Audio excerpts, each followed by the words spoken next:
अति जलद व अचूक बातम्यांसाठी पाहत रहा महामीडिया 24 सदैव तत्पर। बाळासाहेब माने एज्युकेशन ट्रस्ट संचलित संभाजीराव माने गर्ल्स हायस्कूल व ज्युनियर कॉलेज रुकडी शाखेमध्ये शिकणारी इयत्ता 6वीची विद्यार्थिनी कुमारी आदिती प्रमोद वाडकर हिने स्मार्ट किड राष्ट्रीय स्तरावरील ॲबॅकस स्पर्धा परीक्षेमध्ये प्रथम क्रमांक पटकावून संस्थेच्या व रुकडी गावच्या शिरपेचामध्ये मानाचा तुरा रोवला। कुमारी आदिती हिच्या यशाबद्दल तिचे विद्यालयातर्फे अभिनंदन करण्यात आले। तिला संस्थेच्या अध्यक्षा डॉक्टर निवेदिता माने, सचिव खासदार धैर्यशील माने यांचे प्रोत्साहन तर विद्यालयाच्या प्राचार्या सौ मीनाक्षी निकम तसेच सर्व शिक्षक, शिक्षिका, शिक्षकेतर कर्मचारी व पालक या सर्वांचे मोलाचे मार्गदर्शन लाभले।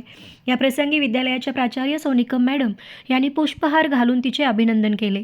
या प्रसंगी बोलताना प्राचार्य सौ निकम मॅडम यांनी सध्याच्या स्पर्धायुगामध्ये आपल्याला पुढे जायचे असेल तर धैर्य, हिम्मत, जिद्द व चिकाटी या गुणांची गरज असल्याचे सांगितले। यावेळी वर्ग शिक्षक योगेंद्र भोये, संजय कुमार खाडे, विजय देसाई, सौरभ पाटील, सौ अर्चना सुतार, सौ पल्लवी भरमगोंडा, संभाजी भोसले, धनाजी माने, नारायण भोई, धोंडीराम बाबर, अरुण शिंदे, आनंदा शिंगारे तसेच सर्व विद्यार्थिनींनी आदितीचे अभिनंदन केले व पुढील वाटचालीस शुभेच्छा दिल्या। दरम्यान या कार्यक्रमाचे सूत्रसंचालन गणित विषय समिती तथा हायस्कूल विभाग प्रमुख संजय मलगोंडी यांनी केले, तर आभार श्रीमती रेखा बंडे यांनी मानले। सर्वांच्या उपस्थितीमध्ये हा कार्यक्रम उत्साहाने पार पडला। तर मग चला सबस्क्राईब करायला विसरू नका महामीडिया 24 न्यूज चॅनलला। महामीडिया 24 सदैव तत्पर।